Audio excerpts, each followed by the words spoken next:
Q&A, answering questions. It's been a hell of a week. So if you're popping in and you're saying hi and saying what's up, then what's up to you?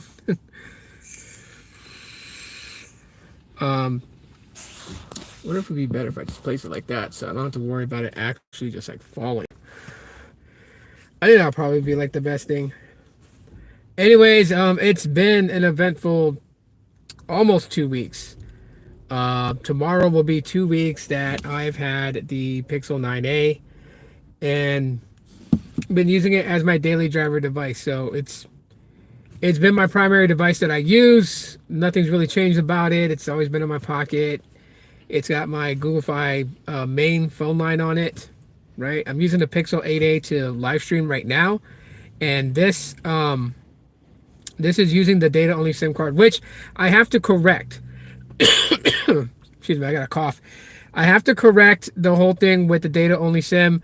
So after more research, literally the data only SIM card pulls from the mobile phone data, not the hotspot. So it's weird.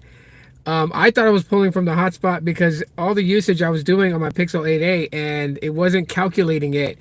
If you have Google Fi service and if you have it, on TJ, what's up, man? If you have it on, like a Google Pixel or Android device, one of the widgets is the data calculator, so it lets you know how much data you're using on Google Fi. And so I was using my Pixel 8a today primarily, and I didn't see the data calculation climb up, and I guess there was some sort of glitch with the app. So it didn't show it until the app was refreshed, where I had to force close it, reopen it, and then it calculated it. So when I went into my app and looked closer, the hotspot tethering is still at 0 for calculation, but the mobile phone data is at 2.48 gigabytes. So literally, when you're using the physical data only SIM, or if you install a data only eSIM on a tablet or another smartphone or laptop, whatever, it's pulling from your 100 gigs. If you're on the Google Fi unlimited premium plan, it's pulling from your allotted phone data. Now that the plans have been updated where you get 100 gigabytes of high-speed data before you're throttled on Google Fi, you also get 50 gigs separate of that for hotspot tethering.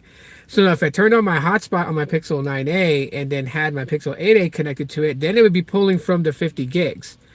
So technically, the way that I see it is with the data only SIM cards and any of the phones that I use, I am pulling from the 100 gigs. So basically, I have 50 gigs to use on my 9a, 50 gigs to use on my Pixel 8a, or whatever phone I put the SIM into. To me, that's not a bad thing. And then I have 50 gigs of hotspot tethering from my device to it. Catch you up real quick. I just started a live stream and I'm just literally just chatting and chilling. Really, I'm just trying to kill up time. Today was my wife's day off, but she's got a very sorry, pathetic front end team.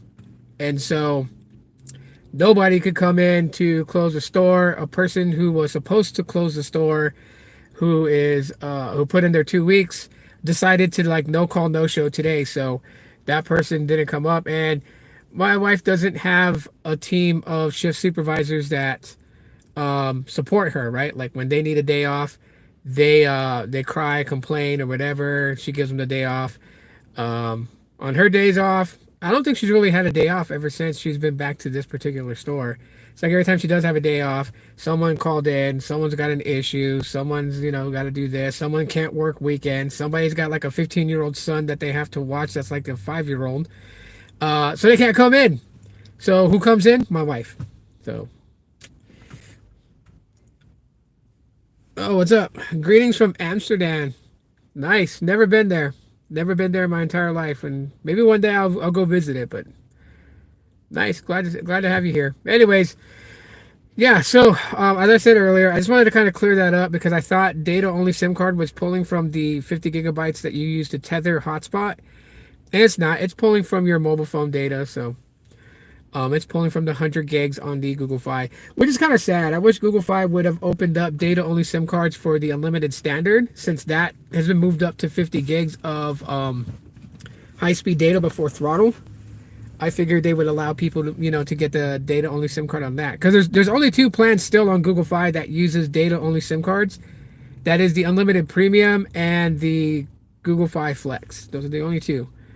So yeah, it is what it is on that. But it's pretty much a Q&A. So if you have like a question about the Pixel 9a you want to know about, I can try to answer if it's something that I've dealt with or something that I've experienced or have knowledge in. If I don't know it, I'll tell you guys I don't know it. There's still a lot more for me to pretty much learn with the 9a. I mean, most of the stuff is just heavily focused on AI, and that's like, okay, but there's other things, that I would say the Pixel 9a is pretty much good at. um I think tomorrow I'm gonna go to the park and do my photography shoot with both the Pixel 8a and the Pixel 9a to compare photos. um I think it's just one of those things, right? Like I see people talking about, they downgraded the camera from, a 64 megapixel shooter that's in the Pixel 9a, not 8, the 8a, and they downgraded to a 48 megapixel in the 9a. And it does on paper sound like that they downgraded, but honestly, um, the size of the lens is bigger on the 9a, so it lets in more light, so you get better shots, especially low light shots. You're gonna get better shots. But instead of me just explaining it, I figured I would take these two phones out, use their cameras, take photos, and then just like make a video comparing them. When you had a Google cell phone back in the day compared to now, what has changed outside of the plans? So the level of priority access changed. Earlier in the days with Project Fi, they were pretty much given the same network access like a lot of prepaid companies and MVNOs that were using T-Mobile's network or using Sprint's network. And during that time too, during Project Fi's era, it was mostly at least in my area, it was predominant always connecting to Sprint. So it was like very rarely connecting to T-Mobile back then. So like 9 times out of 10, every time that I did check, I was on the Sprint network with Project Fi. And I would, if I wanted to utilize T-Mobile's network, I would have to use either the dialer codes to force it on, which kind of sucked though, because if you use the dialer codes, it only forced you on a particular network for like an hour and then would reset back to automatic. But then there was an app called Fi Switch, which is a third-party app, and you can use that, and it would just automatically do the dialer code in background and get you put on the network you wanted to be on. Especially when they added US cellular after that, then it'll allow you for like a three-way switch, and you can just like force yourself onto it. So I mean, there was that, obviously. You know, the perks that they were giving. Okay. You get a little bit more perks now, obviously, besides the new plans, right? YouTube Premium for 6 months. I think they should do a whole year for that, but that's just me.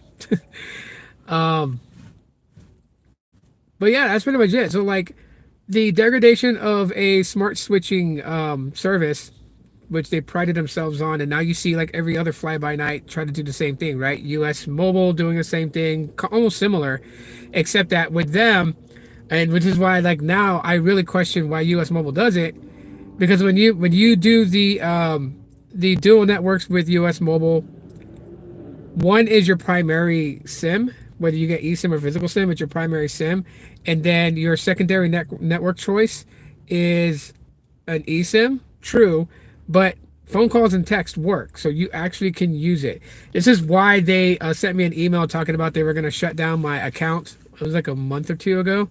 They were going to shut it down because I had my physical Darkstar SIM in one phone, and then I left the eSIM in another phone because I was going to go back to that phone and use it anyways. And so yeah, they emailed me and they're like, you can't do that. So if you don't put your Darkstar SIM back into the phone with the secondary eSIM, then we're either going to charge you full price for that secondary eSIM, or we're just going to terminate your account. Full price would have been $44 or $45, something like that.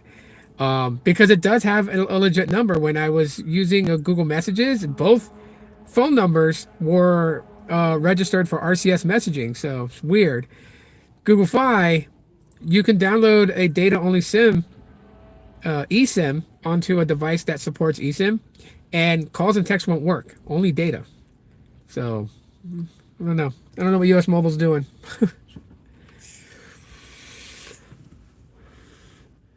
I am I have the YouTube Premium with the family plan, and I can tell you now, I've been liking it ever since I purchased it a few years ago. YouTube Premium is definitely worth getting. It really is. YouTube Premium's got a lot going for it. Sorry if the stream is starting to look a little bit noisy. The sun is setting. I'm actually surprised on the screen. It shows me a little bit brighter than actually what it is. To me, it's like it's really like a dark dusk right now.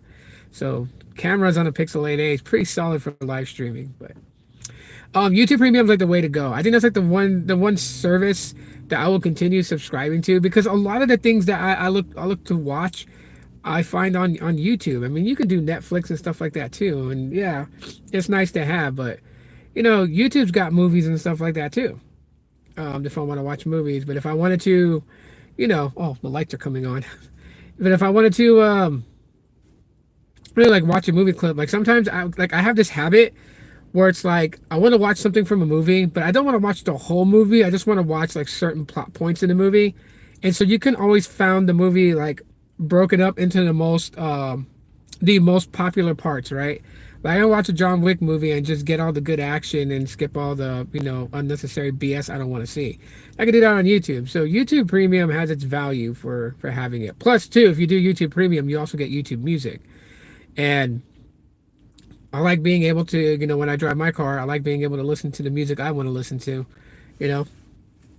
So YouTube Premium is good to have. I would recommend it to anybody that's like, should they stay with YouTube Premium? Like, of course, that should be in one of your active monthly subscriptions. I know I'm reaching for a lot. People have told me, they're like, you wish for too much. Just because I want, first originally I just wanted YouTube Premium just to be with Google Fi customers that had the unlimited premium plan. I wanted them to have YouTube Premium like always. Kind of like how T-Mobile has, that they had the Netflix on us. Sprint had the whole Hulu thing.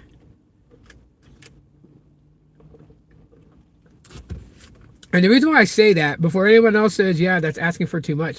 Honestly, let's think about Alphabet Inc. and let's think about Google. It's not asking too much to have YouTube Premium as one of the features of the unlimited premium plan. Because Google makes their money from search. That's really where it's at. That's the one thing they don't want touched. They don't want any government entity poking its nose around search. They want to be able to run ads in search. That's why. Ads is the core of how Google makes their money. Google Fi is not anything that makes them a whole lot of money.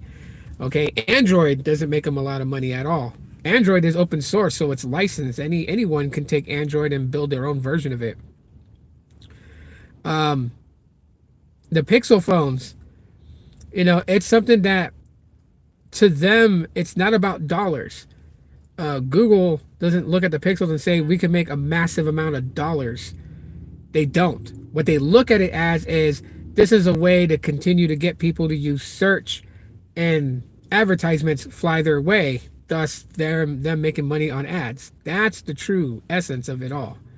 So that's why the Pixels haven't gone to the Google graveyard per se, is because the more people you got using Pixels, the more you can integrate a lot of, the search and ads, right?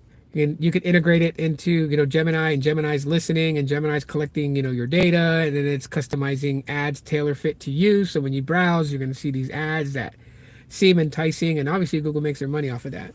What's the difference between Helium Mobile and Google Fi?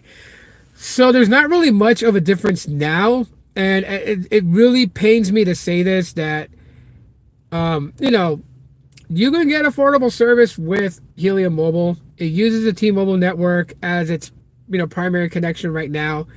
There is a thing called the Helium network where customers can get what they call an outdoor hotspot or an indoor hotspot, and literally you're like connecting to that, which is offloading data usage.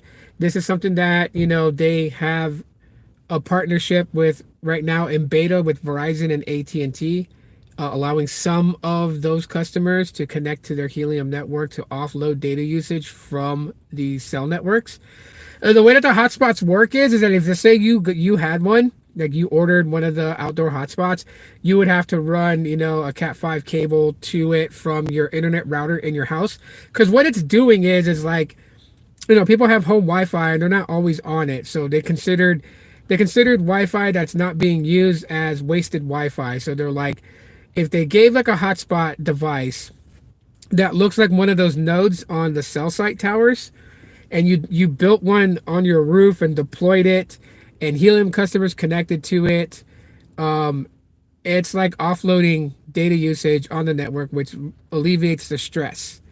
Okay, so that's what Helium kind of focuses on. And they used to focus on crypto. They still kind of do. Like my phone line, my phone account, I still earn crypto just for mapping services for Helium to see where, they should incentivize someone who deploys an indoor or outdoor hotspot at a certain location. So I still earn crypto for that. I earn the Helium Network Token, or HNT, because they had just recently switched from mobile rewards to HNT.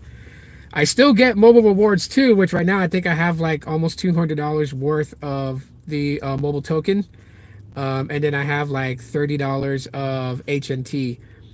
But you could use that to prepay your phone bill. So I haven't really paid a phone bill on Helium Mobile like for going on a year. There was like a few months where I had to pay $20 a month. It's a little bit of talk and text. It's 28 gigs of high-speed data. If you're on the T-Mobile network, it's 28 gigs. But if you're constantly connecting to the Helium network from someone who deployed a hotspot, it's unlimited. Google Fi is Google, and they primarily use T-Mobile, and they're not using anybody else. And yeah, they kind of Google Fi kind of acts like postpaid, right? You use the services and you're billed for the services that you use afterwards, which is pretty cool because, I just got my new bill. I was totally shocked on the new bill. So like I added my wife in the middle, well, not in the middle, but towards the end of my bill cycle, right? When I ordered her Pixel 9a, I obviously activated her line. So I already knew I was going to receive a big bill. I was expecting something big like, $200 for like a month in advance plus a prorated amount for her line and then my line. But actually my bill is $53. I forgot because like when you hand out your Google Fi a referral code, you earn money for it. And during the time that, and it's still this way right now, it's still $60 credit. So like in the description, there's a Google Fi referral code that gets you $60 when you sign up. I can't earn any more credit because I've maxed out. I've earned $600 in credit from handing out my referral code, but you guys will still get $60 if you use it. And so yeah, I made $600. They took 154 in credit, and so my bill is only $53. So I was excited. I was happy. How long before they restart that portion of your stuff on the Helium Mobile in general to for your points and all your earnings? So for mine, like I said, mine's is still on the old crypto plan. So I earn every day. Every day that, they say you have to map 40 hexagons on their map, which is like the size of a grocery store. You map that distance and you've pretty much like, made your earning for the day. Earnings could be in the amount equivalent to like 80 cents, a dollar, depending. Now on the hotspot, you also earn on that too. So if you have an indoor or outdoor hotspot set up and there are people on Helium connecting to it, or even yourself, if you have a Helium mobile phone number, like a phone line, and you're connecting to your own, outdoor or indoor hotspot, you can earn money on that too. It's like, I've seen people earn like, $2 a day, and they're just consistently earning like, $2 per phone line. So, if you have like 5 phone lines, connected to it, you're earning $10 a day. So $10 by 30 days, and you pretty much do the math there. So there's people that's actually like making pretty decent money. And Yeah, you can when you accumulate the rewards on your mobile phone line for mapping, you have one free claim a week.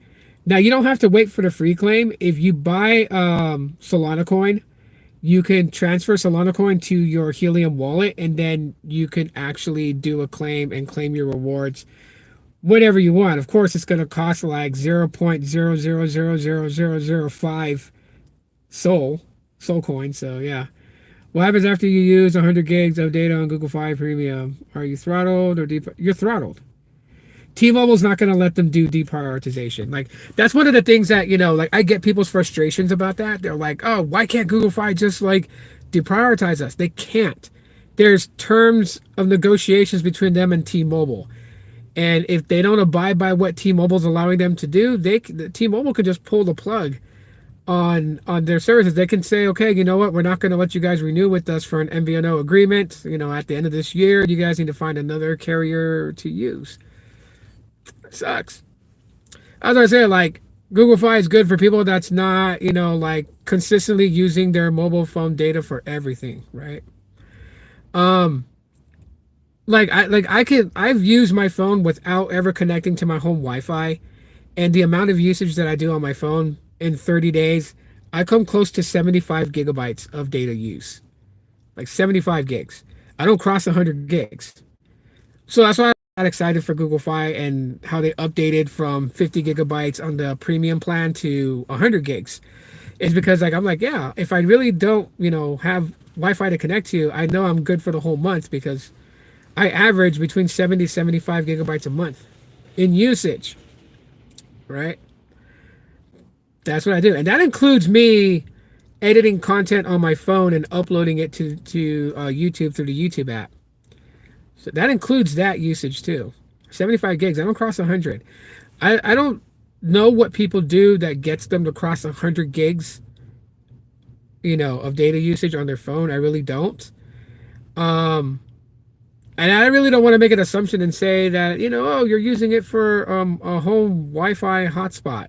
It could be. People could be connecting their smart TV, Xbox, PS5, or whatever they have to this thing and just consistently running games and running things on there. Like, maybe. I don't know. But, I'm on, Facebook, I'm on Threads, I'm on YouTube, Instagram, I'm on TikTok, I'm on X. I'm consistently on there, consistently posting my thoughts, posting, photos, just posting what I feel, liking people's content, watching short form content and stuff like that. And in a month, I don't cross 75 gigs. That's being pretty active on there, right? When I'm not that active, when I'm, more focused on doing certain things and kind of giving myself a break away from creating content, then like the max that I use in a month is like 50 gigs. So I don't know. I've seen where people game, and when people game, they're using like 4.2 gigabytes an hour based upon the settings and the display settings for their game, right? Like their game is like doing 120 hertz refresh or 144 hertz refresh, that type of thing. I only use around 80 gigs, but like the peace of mind is if I go speed trigger happy, I will still have data. I mean, yeah, I get that. And yeah, so I mean, like if the peace of mind safety net is what you need, if you need to know that you have fully unlimited data, right? Like visible unlimited data or mobile X unlimited data. If that's what you need, I would say go with that. You know what I mean? Like if you need something more on the T-Mobile side, you can do Metro by T-Mobile. Metro by T-Mobile has fully unlimited with theirs, which is deprioritized during times of congestion if you're a person who's already used 35 gigs of your 35 gigs of data.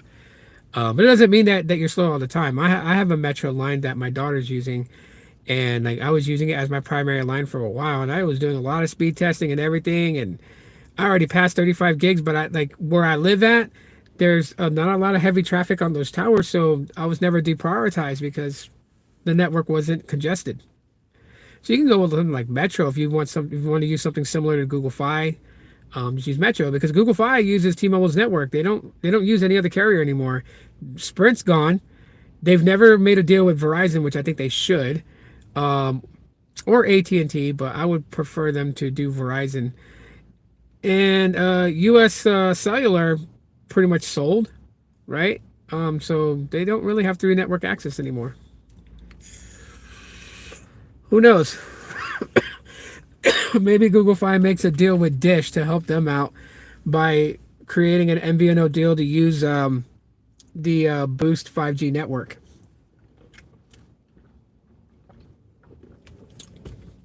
Their 5G ORAN, you know, their cloud-based service. That would be pretty cool. I think that would help Dish out too with their money problems.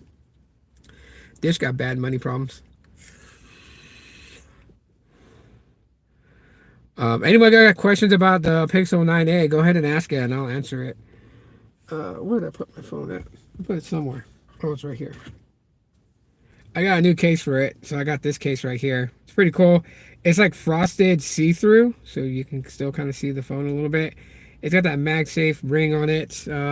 My wife has hers. Hers is pink. Mine is... I went with black. The same as like my Google case. Like I have an official Google case for the Pixel 9a, and I went with black.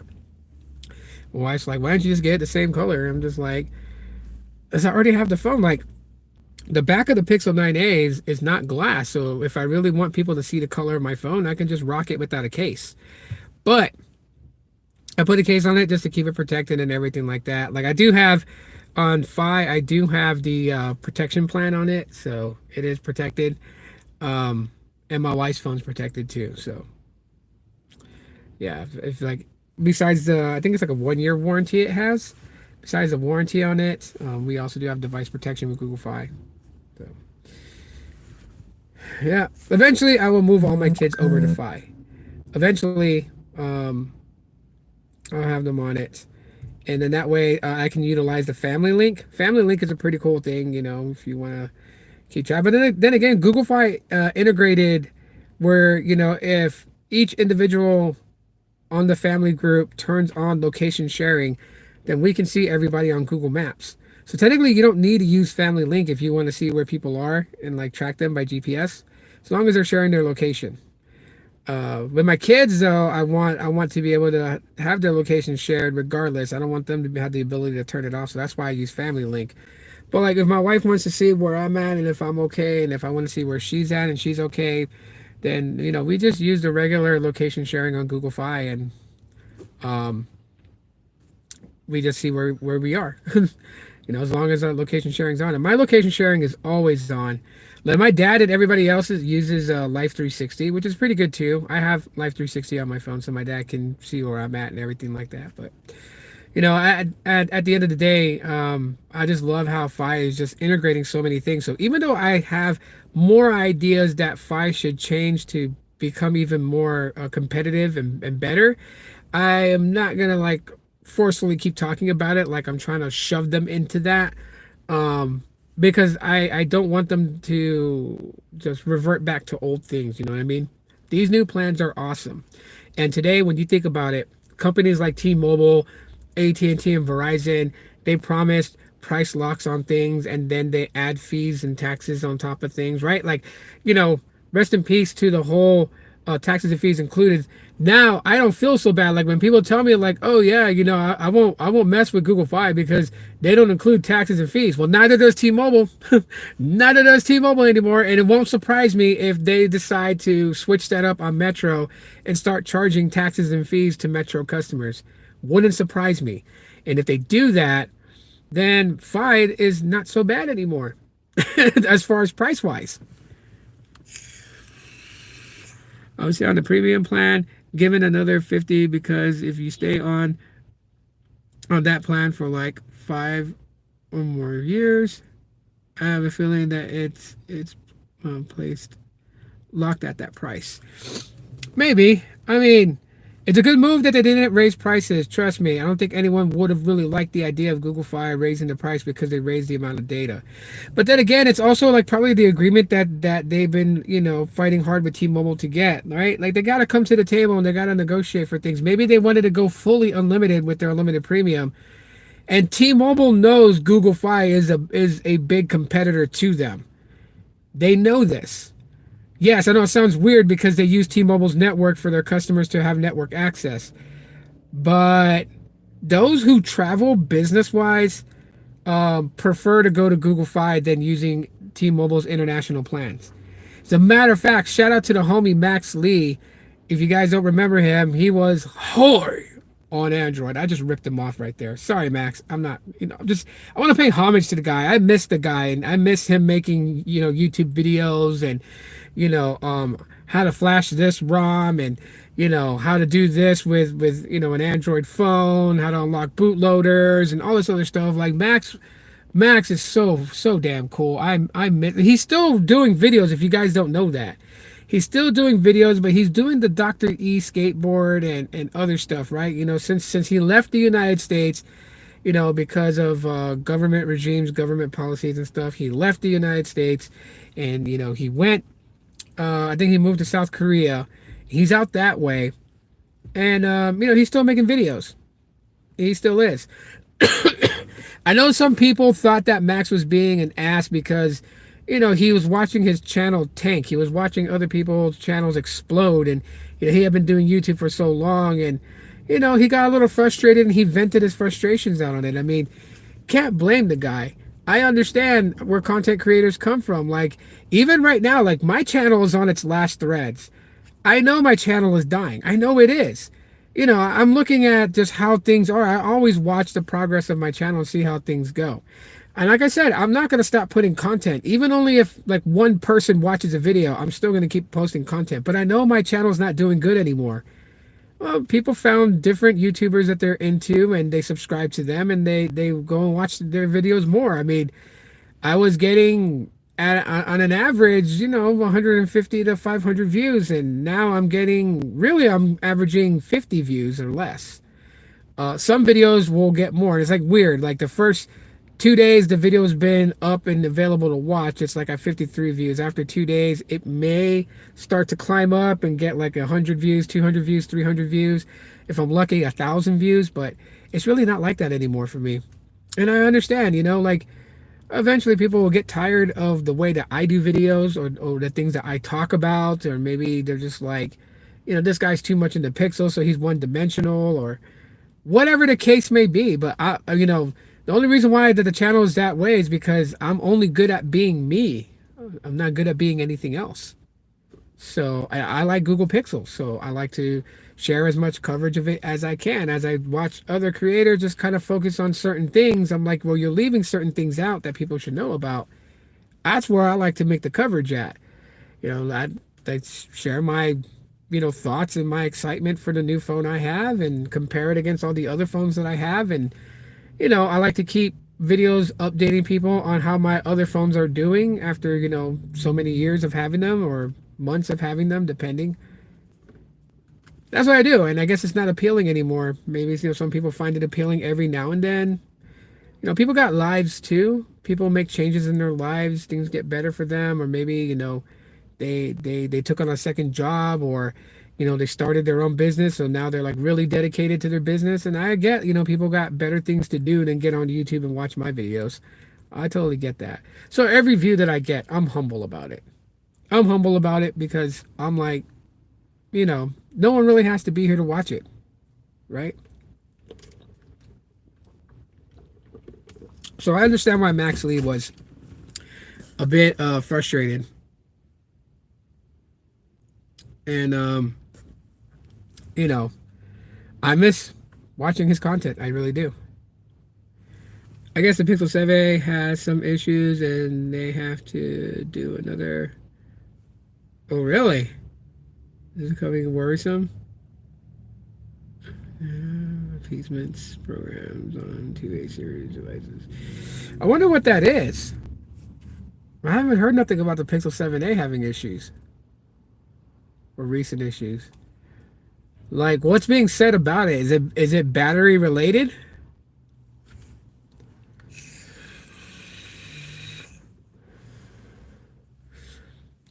I wonder if it's battery related.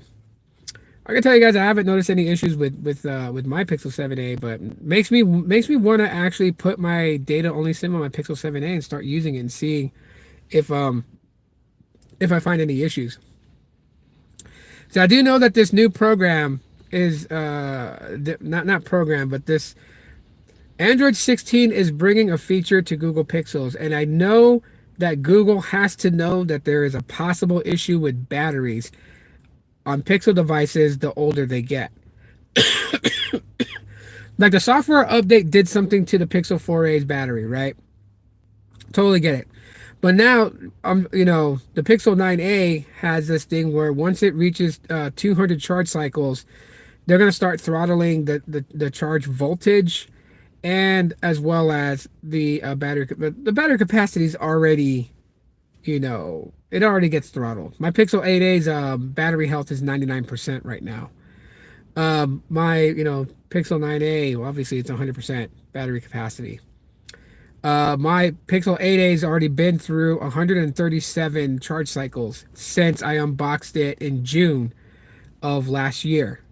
And so it's almost a 200 cycles. So once Android 16 is fully out, I know that battery system that they're putting in, which you can't toggle it on or off. You don't have a choice on it. It's governed directly through software, and it's gonna do it no matter what. Now, of course, maybe somebody might comprise a custom ROM that removes that feature, and so then if you're not gonna want that feature on your Pixel, you're gonna have to install a custom ROM. But stock operating system and battery is definitely going to be impacted.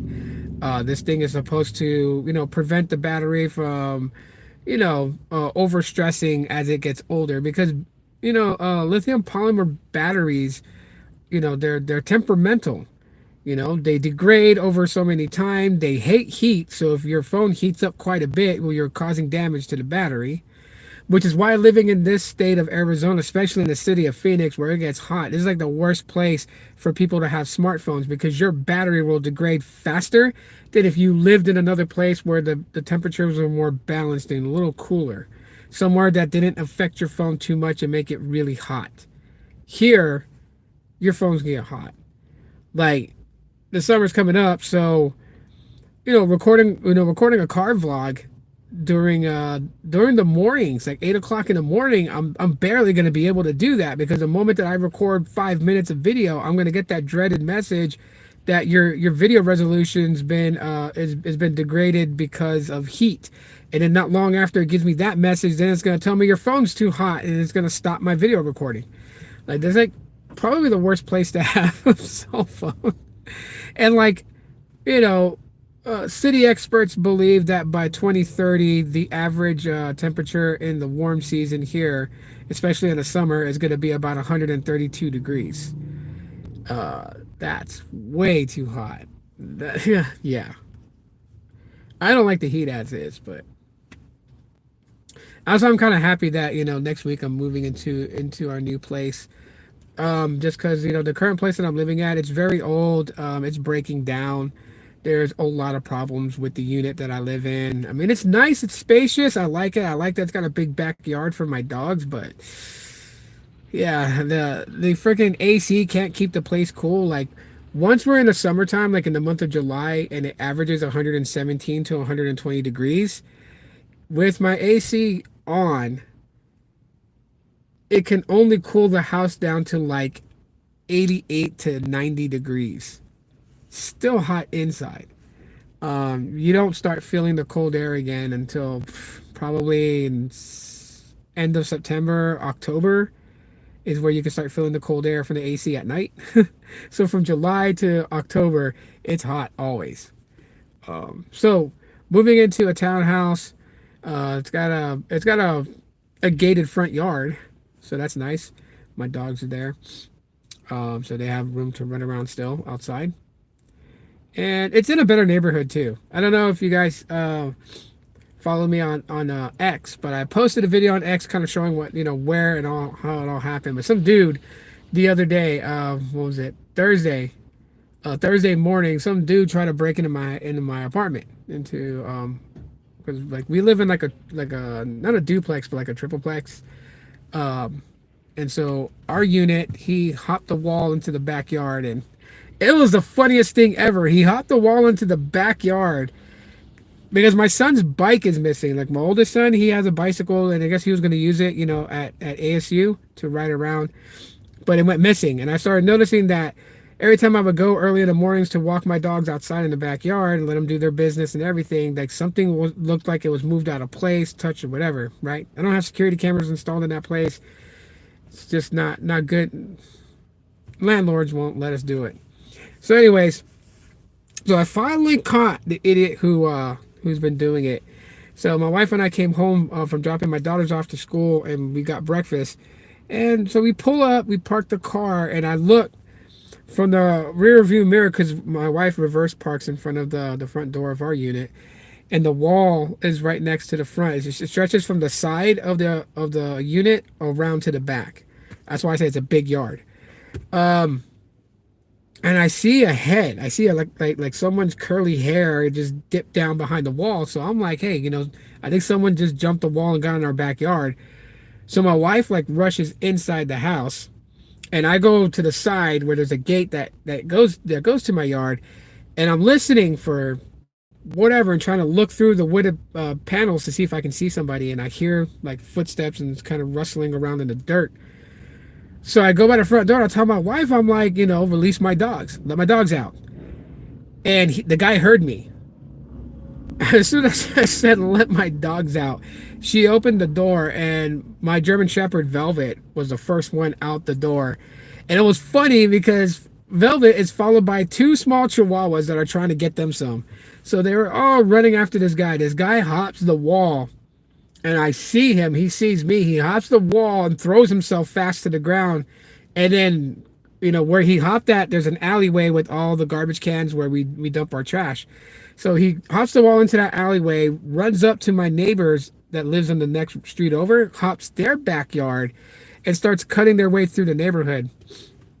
My wife, who was like, too much stuff was stolen from our backyard, she got pissed. She was like, fuck this. She jumped in her car because I was on phone with 911. She jumped in her car to go find him. And I'm like staying by the house because my son is there. And I don't know what happened to this dude's girlfriend. And he had a girlfriend with her because I always see him all the time. He's homeless. They're always on fentanyl. They're always on drugs. He was high when they caught him too. The police did get him. But like he's always with his girlfriend. And so his girlfriend, she took off. She wasn't, in the next apartment over, they have like a parking garage port. They're always hanging out in there in the shade. So she was gone. So I was like, okay, she's probably trying to find him through the neighborhood. My wife's driving through the neighborhood, chasing him around. She sees him. She drops her window and like yells at him like, what the F are you doing in my backyard? And he's like trying to act like he doesn't hear her. So that he cuts through another neighbor's yard. He cuts through another neighbor's yard in that neighborhood. And so that neighbor sees him going into his yard, and he has a gun. So he calls 911 to report it. So that's how the cops were able to find him, was from the other guy's house who called 911 to say he had a stranger in his backyard, and my wife following the dude in the neighborhood. The reason that my wife wanted to catch this guy, she wanted to know, my smallest dog, she's a Chihuahua. Her name is Courage. She ended up with a hole in her neck. It looked like she got shot in the neck by a BB gun. And so what pissed me off was when they got this guy, like he was all messed up on drugs. So they had the ambulance come. They were going to take him to the hospital to have an evaluation done before they took him to the 4th Avenue jail. But what they got on him, what he had on him, personal property and everything like that, he had a BB gun. So like, I can't accuse him of shooting my dog, but I'm pretty sure he shot my dog a few times that he's jumped over into the yard to steal something of mine. He probably shot my dog who was out there, because my dog Courage likes to be out sunbathing. So there was a few times that she's been in the backyard by herself while the other two dogs stayed inside. And if he, he's gonna get what's coming to him, right? What goes around comes around. People do weird stuff like that. But yeah, I was pissed. He had that BB gun and everything, and it was funny because when he hopped the wall because my dogs were charging at him, he dropped his glasses. So he wore a pair of glasses and he dropped it. So yeah, I got the what was it? The report number. The officer,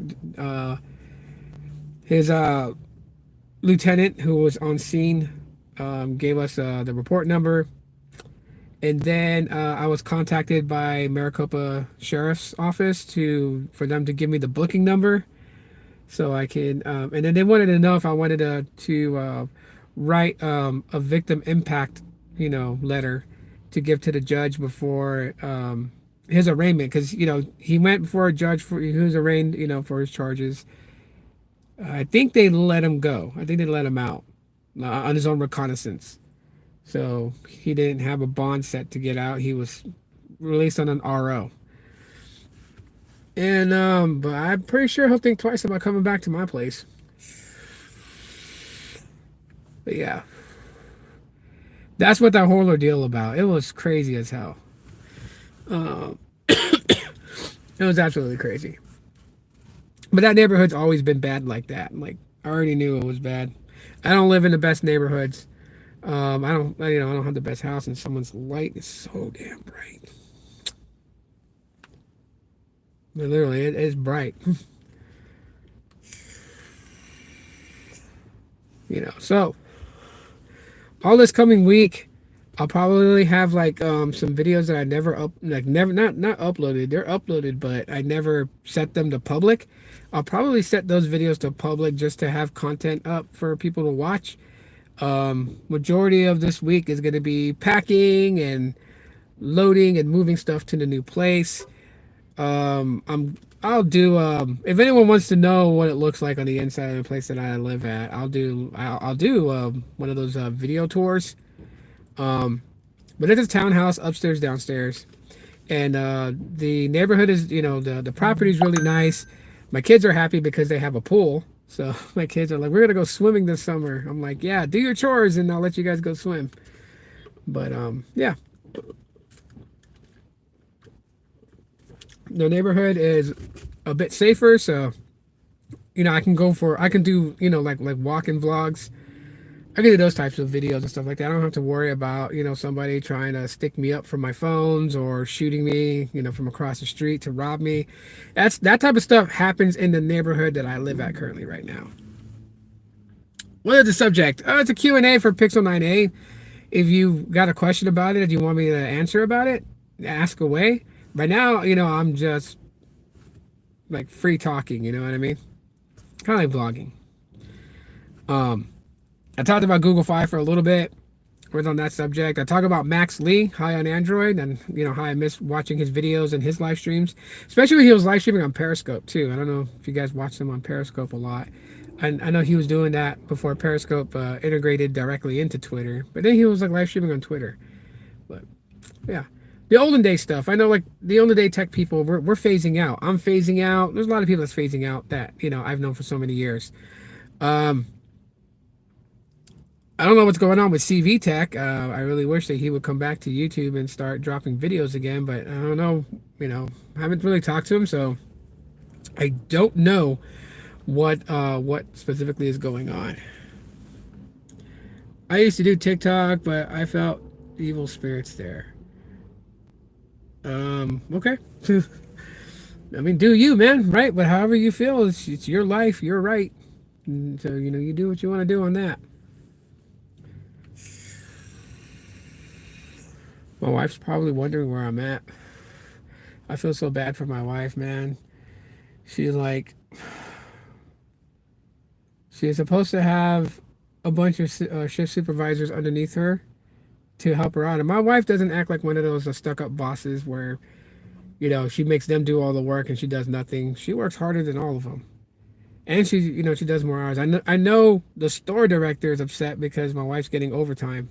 because she has to work these schedules where people don't show up to work, don't call, no shows, and she comes in and covers them. That's because nobody else on her team will cover her. Your wife, you and your wife are retired. Nice.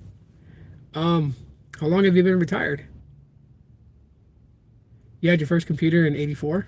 Man, that's a while back. I was 2 years old in '84. Yeah, crazy, huh? I'm gonna be 43 this year. Since 2008, man, I was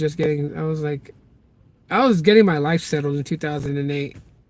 I had just stopped with the whole, like, venturing around, driving around, partying with friends and stuff like that in '08, and was like just trying to settle down and change my life around, stop doing the dumb shit I was doing as a young adult.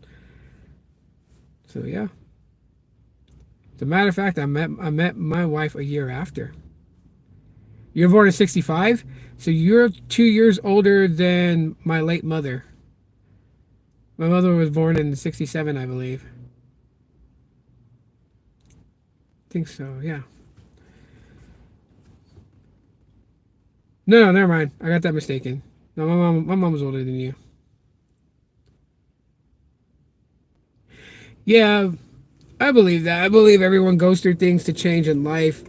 And also too, like, that's just a part of life, right? Like, you have a mindset a certain way at, in a certain age, but you experience some ordeals and stuff like that. And then it just triggers your way, of like changing your way of thinking. You know what I mean? I used to always care about what other people would think about me and stuff like that. All that type of stuff. And then now I really don't care. I don't care what people think about me. You hate Donald Trump. This is not a political live stream, but I appreciate you for sharing that. I honestly, I don't care what side of the political spectrum you're on, as long as you feel like you're on the right side that supports your views, and that's fine. You know what I mean? The one thing the reason why I don't do politics, don't talk politics, because it doesn't matter. Like, what's the point of debating people about politics when they're not really going to change their point of view? Some people are okay that they just want a handout from the government. People's taxes should pay for them to live. And there are really people who openly feel that way.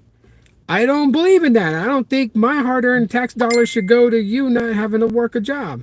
Like, work a job just like me, that type of thing. Well, I was probably wondering where I'm at. Oh, shoot. She messaged me.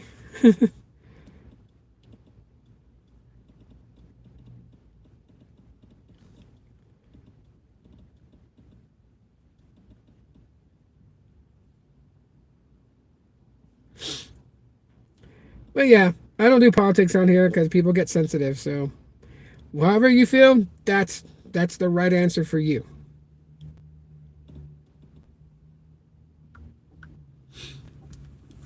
It's the same thing like with mobile technology. Like, I don't care if you're a Samsung fan. I don't care if you're an iPhone fan. I don't care if you're a Pixel fan, a Moto fan, a Nothing fan, a CMF fan. I don't care what you're a fan of. As long as you're happy with what you're using, that's all that matters to me. I'm never here to try and convince people to try a phone. I just share my experiences with the phones that I try. And then if other people look at it and they say, oh, well, hey, it sounds positive, I'll give it a shot, then that's on them. But I don't tell people, like, you got to get a Pixel. Even though I like Google Pixels, I don't tell people to go get Pixels. Like, why would I do that? Yeah. So, dude's like drinking a beer walking by. I think they're going into the store to buy some more beer. um. Yeah, I just think people should primarily focus on their lives and quit worrying about what other people do and what other people believe in and what other people, choose, right?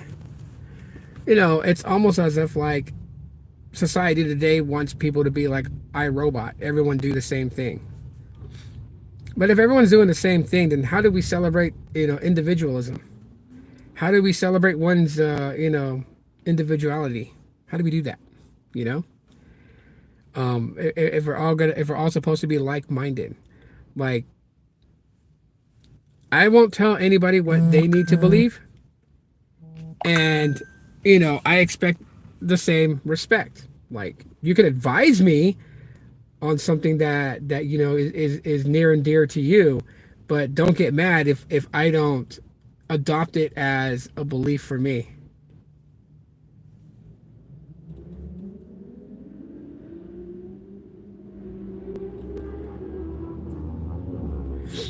My son is making bacon wrapped cheddar brats for dinner. We're in the Matrix. Damn well seems like it, right?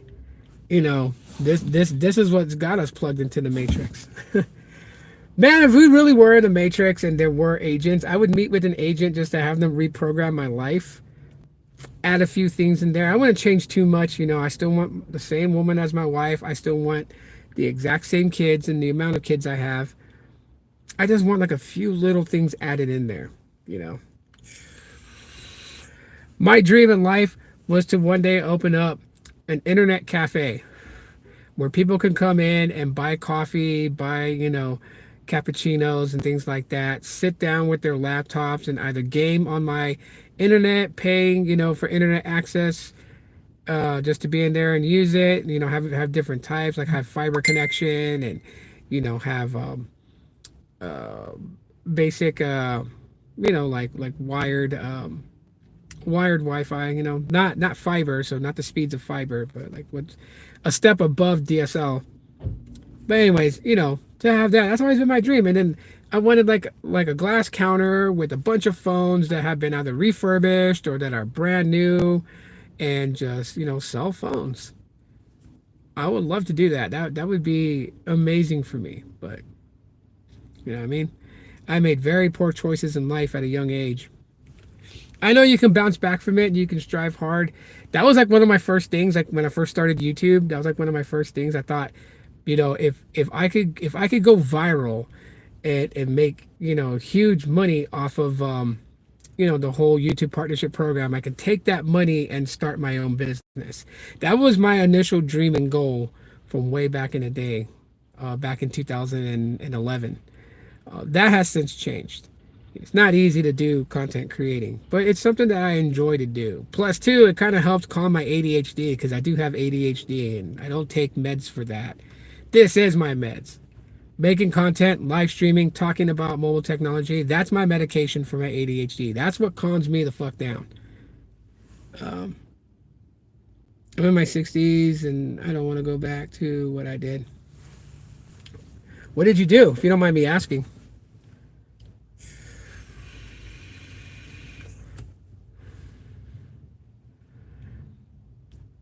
What I always thought that I was going to be interested in being like an electrician. That's what my dad is. Well, to a degree. My dad, he knows electricals and the hydraulic systems on aircrafts. So my dad, he spent years in the United States Air Force. He retired from the Air Force, and then he started working civil service, which is he still worked on the Air Force base, but he wasn't active duty, and he was electric maintenance for the C5s and hydraulics for the C5s, and he also did hydraulics for the C17s and the KC-130 and the C-141. So my dad's familiar with the electrical systems and the hydraulic systems on those planes.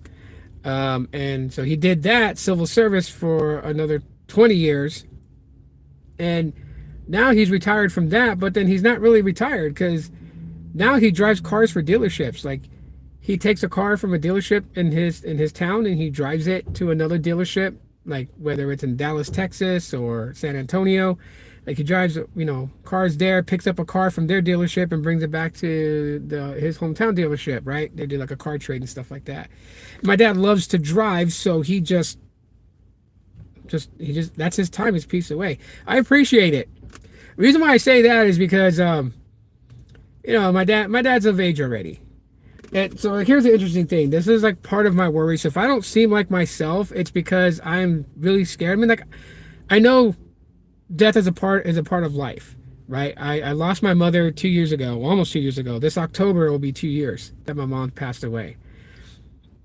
But when my dad was stationed in Thailand, he spoke to a guy who was a fortune teller, The guy happened to tell my dad that my dad would pass away at 75. The reason why my dad believes the guy was because the guy is from Thailand. He's never been outside of the country, so he would not know anything about my grandmother. But this guy knew what my grandmother looked like, and he knew what her natural hair color was. My grandmother, she would dye her hair, you know. She wasn't like dyeing it all the time, but you know, her natural hair color she didn't wear. She chose a different hair color, and this guy was able to tell my dad that. So my dad believes this guy. But my dad's like, if it happens, it happens, right? So he just turned 75 this month. So now I have to wait an entire year until April. I made a bet with my dad. If he doesn't pass that 75, the original bet was that he had to go with me to a bar. We had to have, we had to have a beer together, just one beer. But I'm type 2 diabetic, so now I'm not gonna do that. I told my dad that, I'll live dangerous. We'll find one of those old school soda jerk shops, and we're gonna go have a float, either a Coke float or like an Orange Dream float or a root beer float, and that's that, right? I know it sounds lame as hell, but yeah, just like I don't want to drink beer, and I don't want my dad to drink beer now. I made this bet with him, well, years ago, and I just altered the bet this past March when I went to go visit him. So like I went to see my dad twice this year. We're going back to see him again in October. Because of work, I'm not able to go to my brother's wedding. My brother's getting married this year. In fact, in June he's getting married, and so but he's gonna live stream it though, so I'm gonna be able to watch his wedding. I'm just not gonna be able to go because of work and stuff. So you like wine? Yeah. Occasionally I'll have a drink every now and then. Like, but yeah, I just, that's what my dad, he doesn't have to drink a beer with me. We'll have some floats. So that's my dad likes that type of stuff. I mean, when he, if it's his time and he goes, like, I've always told my family, because like my dad is my rock. I get my wisdom from him. I enjoy the conversations that I have with him. I like talking to him about everything and anything under the sun. So, I told people I don't know exactly how I'm going to react to the news. I feel like that I will probably be angry at the world for a while and would want to be left the hell alone for a while. Kind of the same way like how I was, because when I found out my mom passed, I snapped. I think one of the hardest things for me was because she passed away in Thailand. So I couldn't be there by her side. You know what I mean? I couldn't be by her side to take her last breath. And what pissed me off even more about myself was like we had been calling my aunt. We had been calling her on Facebook Messenger and talking to my mom through Facebook Messenger so my mom can see us. And the day that she passed, we were supposed to call.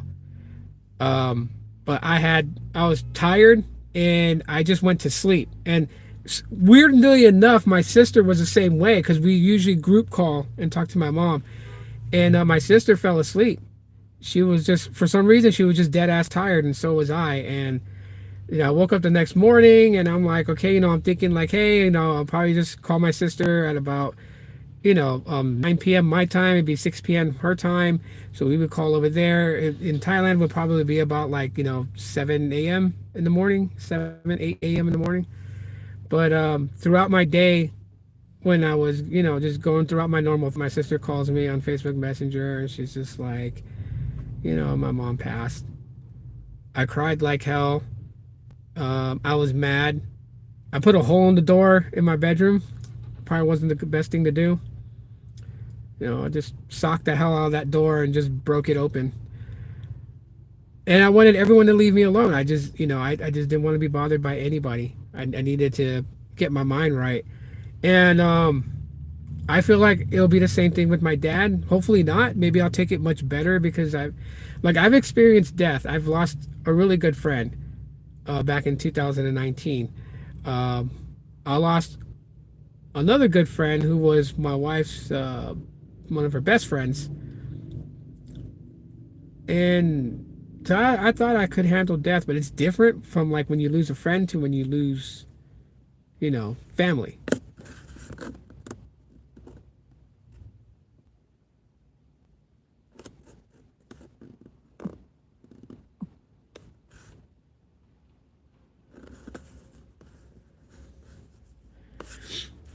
Um, yeah, I'm sorry to hear that, man.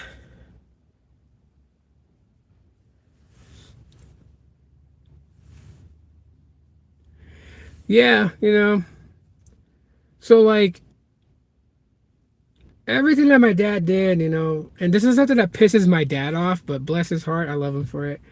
So me and my dad have the same name. I'm supposed to be a junior, but it wasn't put down on the birth certificate. But yeah, I have my dad's name. And out of curiosity, my dad always wondered why I never really addressed myself by my first name. I've always used the nickname that he gave me as a kid. And I told him, like, I don't feel like I'm as great as him. And maybe one day when I feel like that I've earned the right to don the name, I will use it. He looks at me and he called me a stupid jackass and said that there's not a much greater pride in the world than to give your son your name and to carry it on. So I'm like, I understand where that's coming from. I just feel like that he's such a great man, and I haven't done anything in this world that could be on that level. But I guess all sons want their fathers to be proud of them, right? And all fathers pride is to be able to pass on what they have to their sons. No, because I named my son after me, so there's my dad. I have his name, and then my oldest son has my name, right? So there's three of us with the same first name. Um, you know, so yeah, my dad still kind of struggles with that. Honestly, I'm just used to the nickname that he gave me. He's always called me Tito since I was young, since I could even recall memories, is what he called me that. Um, so I'm just stuck. I answer to that more than anything. If someone called me by my first name, I would respond, but it would take me a second because I'm not used to being called by my first name. Always. If someone called my first name, I would always assume they were talking to my dad.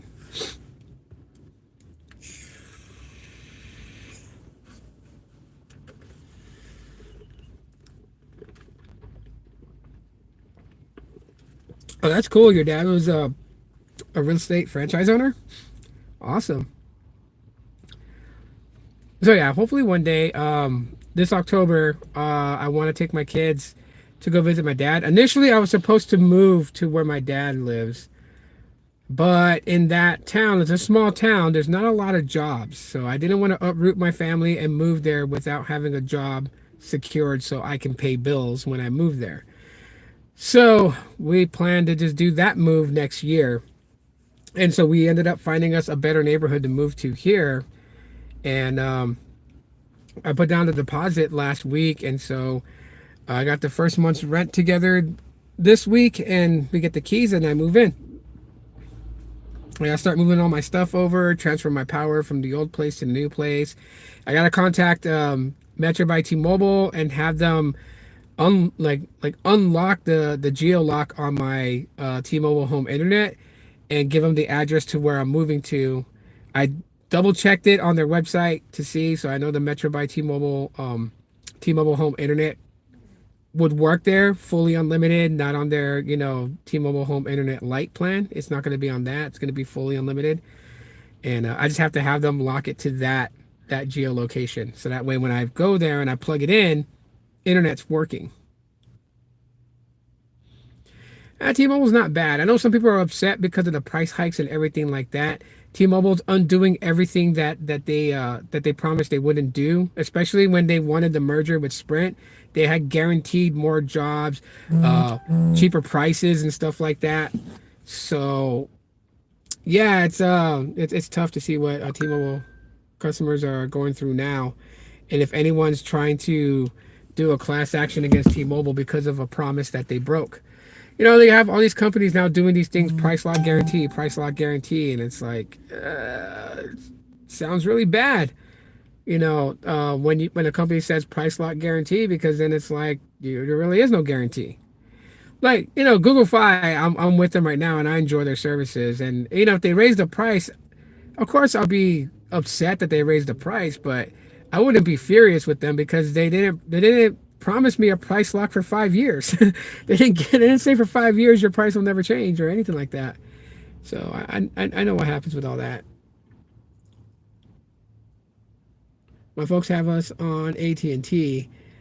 He has Dish TV. Oh, okay.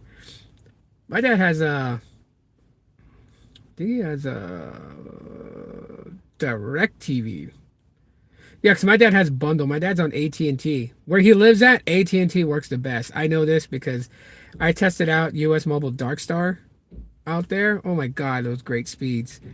It's weird. Where he lives at, AT&T's on top. T-Mobile follows it second, and then underneath that is Verizon. So, but he lives in a rural town. It's a small town, population 1,593. It's a small town. I mean, the population is bigger because there is a base that's nearby. But yeah, it's a very small town. Very small town. Pretty crazy. Pretty crazy. Nobody has any questions about the Pixel 9a. Like, wow, I would have thought somebody would have had questions about the phone. I guess there's so much YouTube coverage on the Pixel 9a that no one really cares to know any more about it. This is cool though. I don't mind just chit chatting like this. Sometimes I like live streaming and just talking story.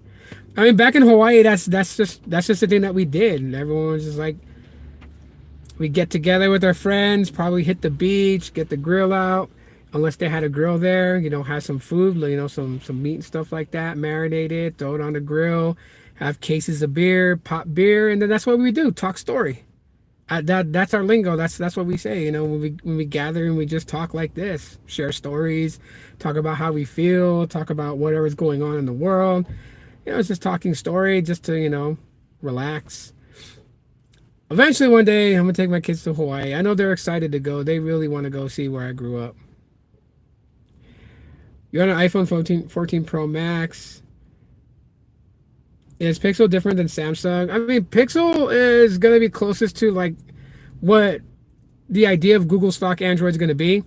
Samsung is, obviously skinned with one UI. So Samsung has like not only their skin over Android, but also like certain features that they feel like that, Android users should have. So they have like all these bloatware apps that they have, Samsung Internet, all these different things. Google Pixels is pure Android. No skin over it. But I mean, Pixels heavily focus on integration of AI. AI used for a lot of things, right? So there's like two things that I've known people to not like Pixels for. They're scared because of how much AI it uses and how much of their info that they may not want anyone having their access to, which, to be quite honest with everybody, the truth is every company ciphers users' data. Apple does it, Google does it, Samsung does it. They all do it. But oh, you're in the Big Island in 2011? What town? Because I lived on Oahu, and like where I mostly grew up was Aliamanu. So I grew up in Aliamanu. I lived in Makiki for a while on Oahu. I got family in Nanakuli and Waianae. But yeah, I don't think I have any family on the Big Island. I know my sister, she still lives in Nanakuli on Oahu, but she bought, I think, like 2 or 3 houses on the Big Island. I just don't know where. It's not one of the main areas. It's not like Hilo or any of those places. I forget what the town was. But yeah. That's cool. Did you like being in Hawaii? And if so, what's your favorite thing that you remember about Hawaii? For me, as a matter of fact, because I just recently closed out, um, I closed out 3 YouTube channels that I was running because I don't really have the time to like focus on 4 YouTube channels, so I'm just focusing on one. But like 2 of the shorts that I created, one of them, I was in Macoa Caves, and so I did a quick short video about that. It's members only, but I may just release it for public view. And then there was another one where I don't say much in the video, but like my sister took me up to Old Town Haleiwa, and we went to a place called Matsumoto Shave Ice. And so I went there to try the shave ice and like the different concoctions they had, and I was pretty stoked about it. It was good. I always gotta try to explain the difference between shave ice and snow cones because some people do look at it and they're like, "Oh, it's a snow cone." It's like, no, it's not. It's a shave ice. They literally have a machine that shaves the ice into like it feels fluffy, like fluffy ice. It's not very like hard, grainy, packed ice. It's soft, shaved off the ice block. Almost a consistency of ice cream. And then you add your 3 different flavors of what you like and everything like that. Like my wife, she's been to Hawaii a few times with me. I took her home to visit. Haven't taken my kids, but I'm going to take them as a whole family vacation. But my wife, she got hooked on the food. Her favorite thing to eat, which is not really it's not a Hawaiian dish, but Hawaii is a melting pot, right? So there's, Chinese, Japanese, Koreans, Filipinos, Micronesians, Samoans, Tongans, Fijians, Palauans, Chamorros, like a lot of different people from the Pacific, melting pot in Hawaii. So a lot of cultures are shared and food is shared, right? So like I always tell my wife, like technically kalbi ribs is not a Hawaiian dish, it's Korean, but a lot of people in Hawaii, they love that. They love the kalbi ribs. They love the marination and everything. So it's become a staple, right? Like you get different kinds of like stuff, right? Like, one of the things that I eat, and like thank God Phoenix has one, but they have an L&L drive-in here, which is kind of like it's like the Hawaii McDonald's. So my wife and I go there for lunch every, at least like once a month. I usually go there either to get like the pork cutlet, with mac salad and rice, or I go and get loco moco, which is basically 2 seasoned handmade burger patties on top of a bed of rice with a scoop of mac salad, and then the patties have 2 over easy eggs on top of them, and then it's smothered in brown gravy, and that's like an after school snack in Hawaii that I grew up eating. If not that, fried saimin, which to a lot of people here in the US, you can do ramen noodles if you want, and it's fried ramen. It's basically, ramen that's, you boil it till it's slightly soft, then you add it into the frying pan with oil and green onions and your mix of proteins, right? You can use crab, shrimp, beef, pork, chicken, whatever you want. But you also add in fish cake and whatnot, and yeah, it's pretty good. There's spam musubis. I still get those. Like we got Ono Hawaiian Barbecue, which is a restaurant here. And then they got Hawaiian Bros here too, but I never ate at that restaurant. I heard a lot of people talk about it, and I'm probably gonna try it one day. But I heard from a couple of locals that I know that live in Vegas, and they weren't too happy with Hawaiian Bros. But I'll go check it out. But yeah, at least I can still get some of the staple stuff I grew up on. Spam musubi, fucking Ono. That thing is so good. But yeah, that's cool that you've been on the Big Island, man. I always tell people like Hawaii is a good place to go and vacation, not a good place to go and live because it's so damn expensive. And like back in 2010 when I went there, I already seen prices going up in Hawaii. It was so expensive. So like right now, shoot, things is far worse. I went there.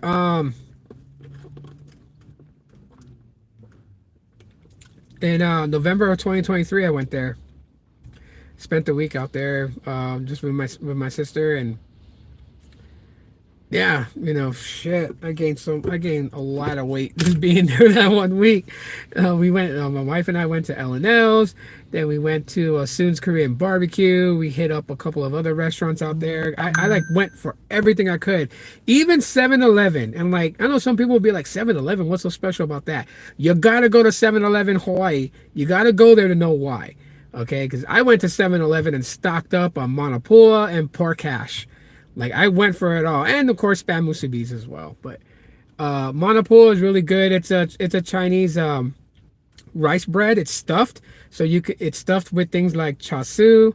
You can have the chasu manapoa, chicken curry manapoa. There's manapoa stuff with lupchung, which is like a Chinese sausage.